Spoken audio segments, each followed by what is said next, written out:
Bom, o Brasil tem hoje um déficit habitacional bastante considerável, será o tema agora aqui do Jornal da Manhã. Eu tenho os dados aqui, são 6 milhões de famílias, segundo o último levantamento do IBGE, com déficit habitacional. Desse total, 84% estão na faixa de renda inferior a 3 salários mínimos. É, portanto, uma questão de grande interesse. Nós estamos recebendo aqui a figura de Rodrigo Garcia, que é o nosso secretário da Habitação em São Paulo.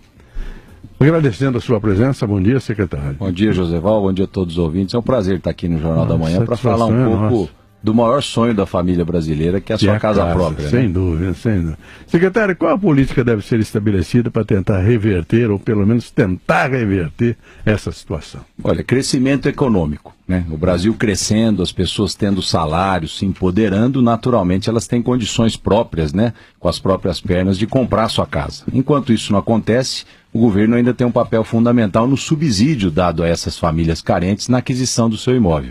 Desse número que você colocou aí, desses 6 milhões de imóveis, né, que faltam no Brasil, cerca de 1 milhão faltam no nosso estado de São Paulo, né? Então é um problema grande, grave.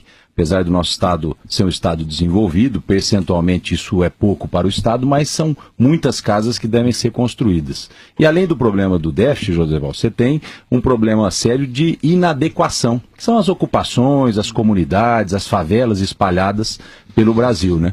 O Brasil talvez seja um dos poucos países do mundo que quadruplicou a sua população em pouco mais de 60 anos. Em 1950 o Brasil tinha 50 milhões de habitantes. Hoje nós temos cerca de 205 milhões. Quadruplicou, né?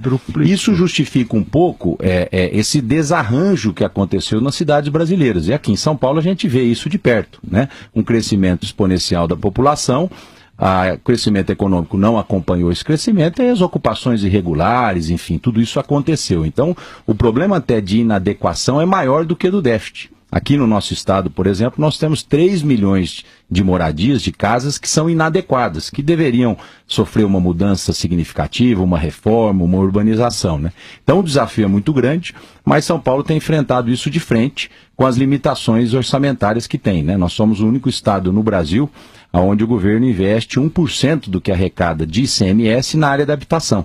Isso faz com que todos os anos a gente construa, através dos programas do Estado, né, a CDHU, o Casa Paulista, cerca de 15, 20 mil unidades por ano, né? Então, o Estado de São Paulo não tem um déficit maior, porque sempre diante se preocupou... de 1 milhão de famílias que estão fora de casa, né, que estão sem casa, é pouquíssimo, né? Ainda é pouco. Você constrói aí pouco mais do que 10% da necessidade, né? Mas é o que eu digo. O Estado fez muito nesses últimos anos, mas ainda não consegue fazer frente a essa demanda, né? Eu acredito muito que é o empoderamento das famílias, é o salário, é a renda das famílias que vai resolver de vez esse problema do déficit. Dentro disso, secretário, claro, a gente vem tratando diariamente, a gente está vivendo uma crise econômica como há muito tempo não se via, né? E o desemprego é altíssimo, são 13 milhões de desempregados, muitos mutuários, inclusive, estão deixando de pagar as prestações, enfim. Como é que a Secretaria trabalha essa questão envolvendo esse atual momento e essa inadimplência, esse desemprego que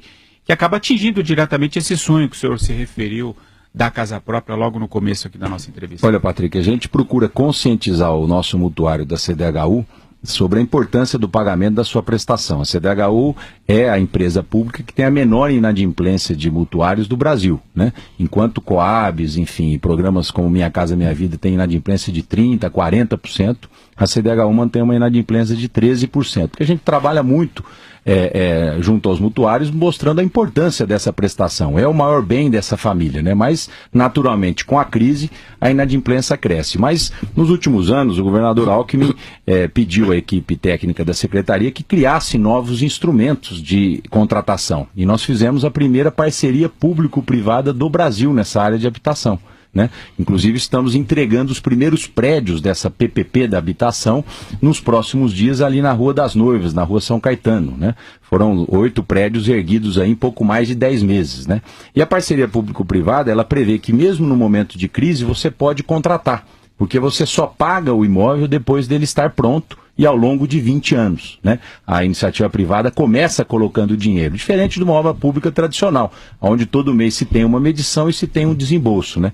E a curiosidade da PPP, até é importante esclarecer aos nossos ouvintes, as obras estão sendo tão aceleradas pelo concessionário, que tem interesse de receber, né, para não ter um custo financeiro no seu contrato, que as obras estão prontas desde o dia 30 de novembro e nós ainda estamos finalizando a documentação do mutuário, né? Vamos gastar 20 dias a mais aí na burocracia para poder fazer a entrega desses apartamentos. Então a PPP, ela veio como um novo instrumento de contratação, uma luz aí no fim do túnel em momentos de crise, né? Aproveitamos essas circunstâncias, fizemos o primeiro contrato no Brasil, iremos nos próximos dias, o governador Alckmin, lançar a nova obra dessa PPP, que vai ser simbólica para São Paulo. Ela será construída naquele terreno da antiga rodoviária da cidade, ali em frente à Sala São Paulo, um terreno de 18 mil metros quadrados. Nós já estamos com o projeto... Caxias. Exatamente, na Duque de Caxias com a Rio Branco. Um terreno de 18 mil metros, a antiga rodoviária da cidade, né? E ali nós vamos construir 1.200 apartamentos, José. Isso já está contratado. A prefeitura deve soltar o alvará de obras nos próximos dias para que a concessionária inicie essas obras, fazendo com que a gente atenda as famílias de baixa renda com moradia no centro e ajudando na revitalização do centro de São Paulo, que é tão importante, né? Nós observamos que só os equipamentos culturais não são suficientes para você recuperar o centro. A moradia, enfim, o ir e vir das pessoas, né, que vai fazer com que a gente tenha um centro mais bonito. Então, nós estamos apostando muito na construção dessas unidades ali nesse terreno, como também um fator de revitalização do centro de São Paulo, né? Tudo via parceria público-privada. Por enquanto o Estado não investiu R$1, ele só passa a pagar quando as obras estiverem prontas e entregues aos mutuários.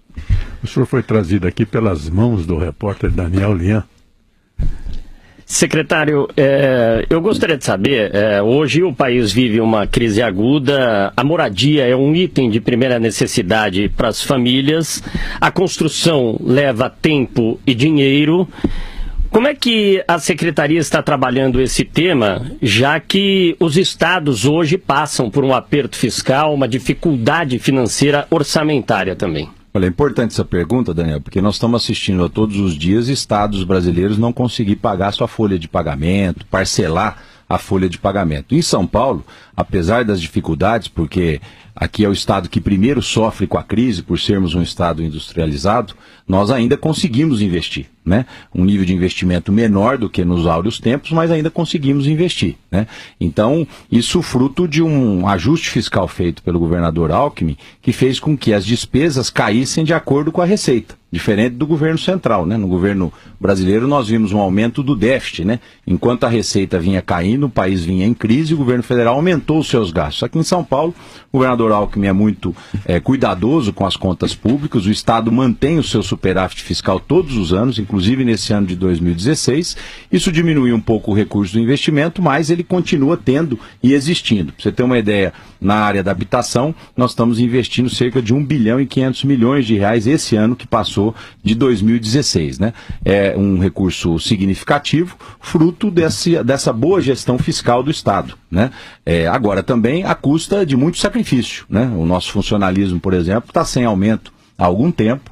O governador travou o custeio do Estado e acertou em fazer isso, porque senão hoje nós estaríamos tendo dificuldade de pagar a folha de pagamento. Hoje a gente honra os nossos compromissos em dia e ainda continua investindo em obras como habitação, mobilidade urbana, estradas e tudo mais. Deixa eu só perguntar uma questão rápida, José. O cadastramento como é feito? Porque aqui, vez por outra, nós discutimos, tem os movimentos que são instrumentalizados pelo PT ou por partidos há séculos aí ao PT.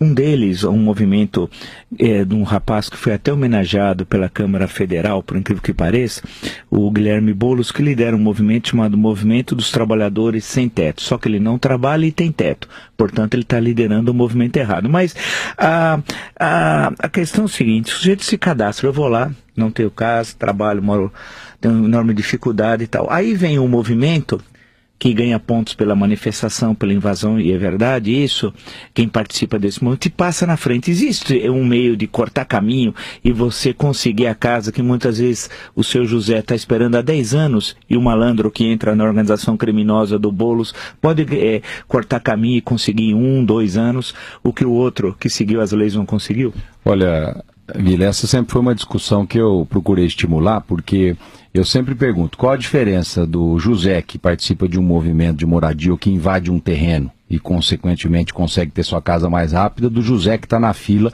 há 15, 20 anos, respeitando a legislação e aguardando a sua vez, né? Qual é a diferença do direito de um e de outro, né?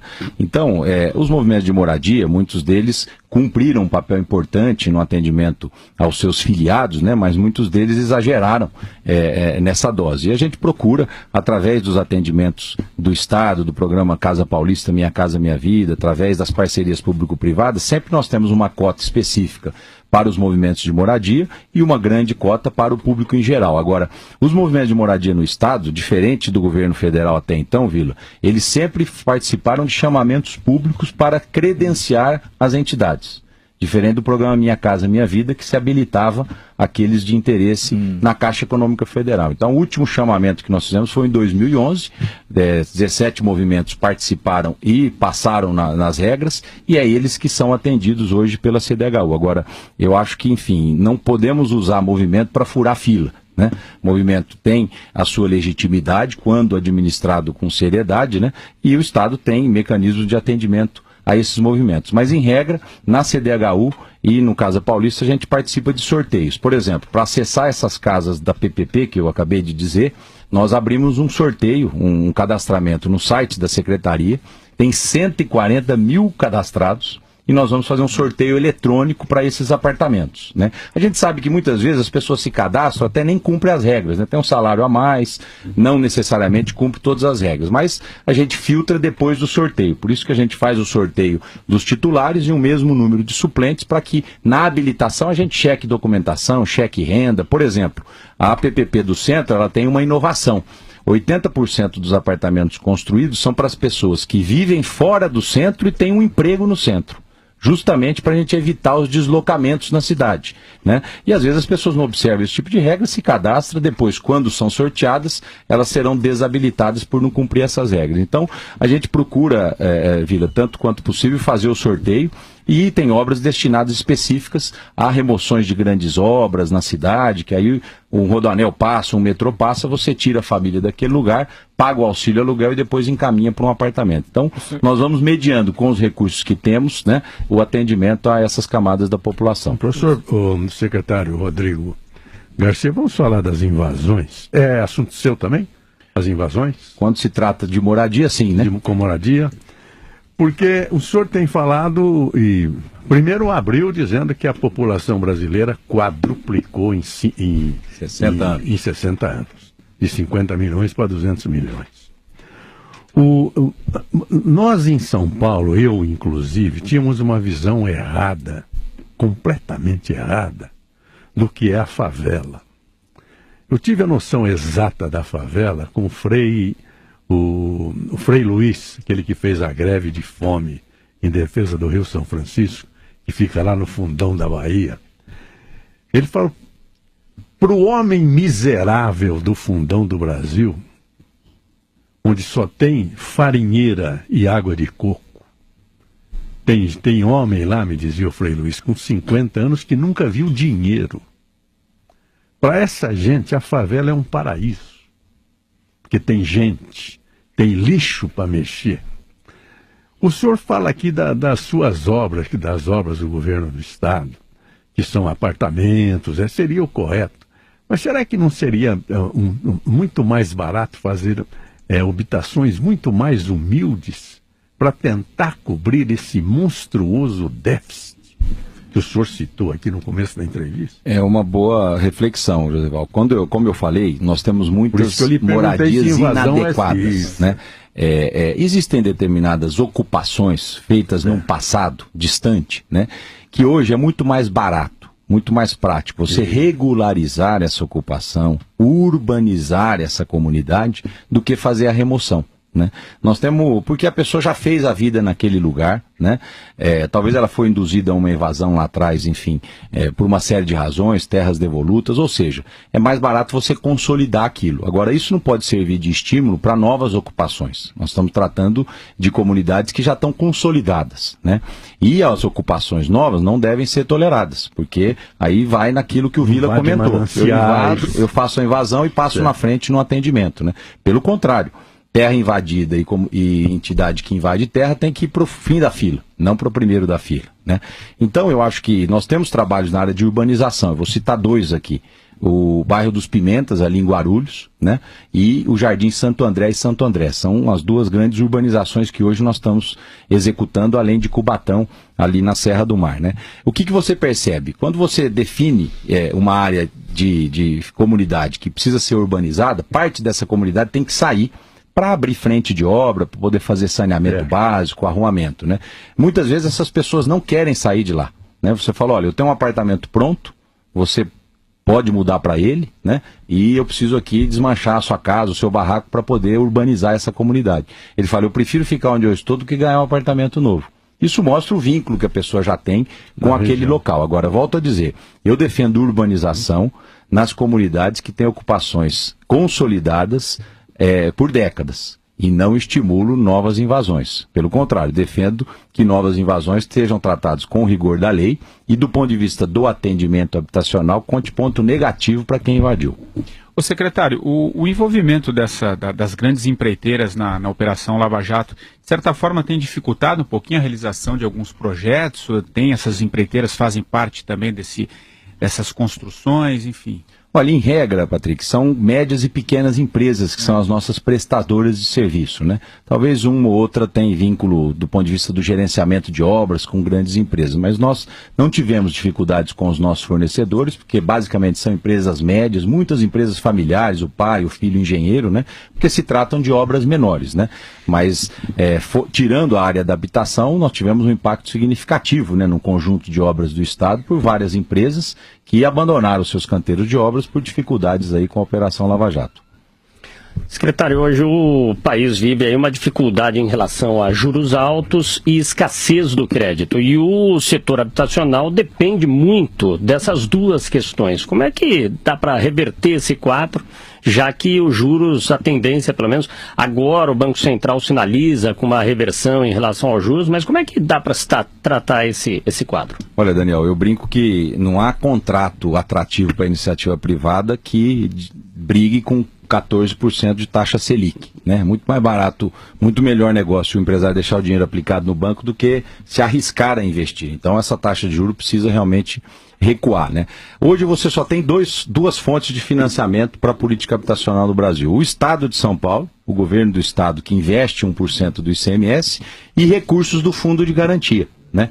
E aí tem uma discussão, inclusive, no Congresso, que o Brasil remunera pouco o dinheiro do trabalhador, né? A questão da remuneração do Fundo de Garantia, que de alguma maneira é o recurso que tem hoje disponível para investimentos na área da infraestrutura e na área da habitação. Basicamente o Fundo de Garantia divide o dinheiro que tem nessas 2 setores, né?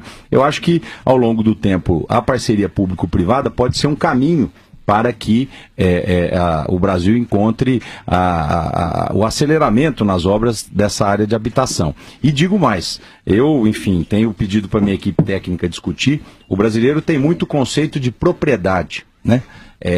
E a propriedade, muitas vezes, com subsídio do Estado, ela nem estimula a mobilidade social, ela não estimula o brasileiro a caminhar com as próprias pernas. No mundo todo você tem desenvolvido os programas de locação social.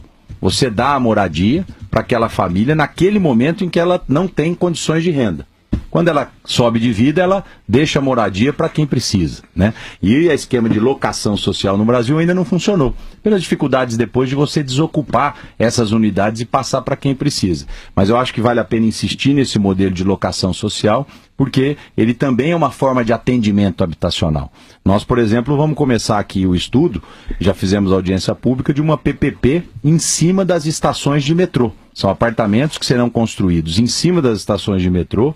A lei de zonamento da cidade foi mudada, o pré-projeto já foi levado à audiência pública nós pretendemos soltar nos próximos meses uma concorrência para a construção de 7 mil apartamentos em cima das estações do metrô da Radial Leste, basicamente a Brás, Bresser e Belém, né? Nós olhamos os espaços aéreos das estações, podemos construir os prédios em cima e com isso poder movimentar um comércio no térreo, que ajuda a gente a pagar as moradias e colocar as pessoas para morar junto ao transporte coletivo, né? Evitando aí grandes deslocamentos. Então, você tem muito a se pensar em termos de criatividade e inovação na área da habitação, e São Paulo já começou com as parcerias público-privadas. Eu vou fazer uma última pergunta para a gente fechar essa matéria aqui. A sua secretaria tem uma visão e uma fiscalização a respeito dessas invasões, principalmente em áreas de mananciais de São Paulo, não? Olha, José, sempre quando é invasão de área pública, o próprio Estado é quem requer a reintegração de posse. Sim. Quando se trata de área privada, é a iniciativa assunto privada, é o proprietário, né? Que pede, a justiça determine, e aí a polícia militar ela é cumpridora, certo, né? De mandatos judiciais. Ele não ela é uma executora, ela não formula esse tipo de política. Então a gente fica sempre atento, né? E volto a dizer, as áreas invadidas por movimentos organizados, no nosso ponto de vista, eles devem ir para o fim do atendimento, porque senão você estimula... São sempre movimentos organizados ou nem invasão? Não, nem sempre. Às vezes existe uma invasão e às vezes quando você não tem um líder para dialogar, para desocupar, fica até mais difícil a desocupação, né? Mas você tem ainda áreas invadidas, basicamente terras que fazem parte de massas falidas de empresas, né? Os movimentos vão atrás desses terrenos, dessas áreas, né? E procuram ocupá-las com a expectativa de depois ter uma desapropriação e um conjunto habitacional nesse local. Nós não temos feito isso, né? Nós temos cumprido a legislação, fazendo o sorteio da demanda geral e fazendo o atendimento específico às entidades através de credenciamento prévio. Só uma última. O senhor é engenheiro? Sou advogado. Advogado? Exatamente. Mas já estou entendendo um pouco de obra, viu? Tá bom. Muito obrigado pela sua presença aqui nos estúdios da Jovem Pan e pelos esclarecimentos prestados e desejando felicidades nessa dura caminhada com esse grande déficit de habitação que nós temos na população brasileira. Obrigado, secretário. Muito obrigado. Rodrigo Garcia. Obrigado, secretário. Obrigado, Patrick.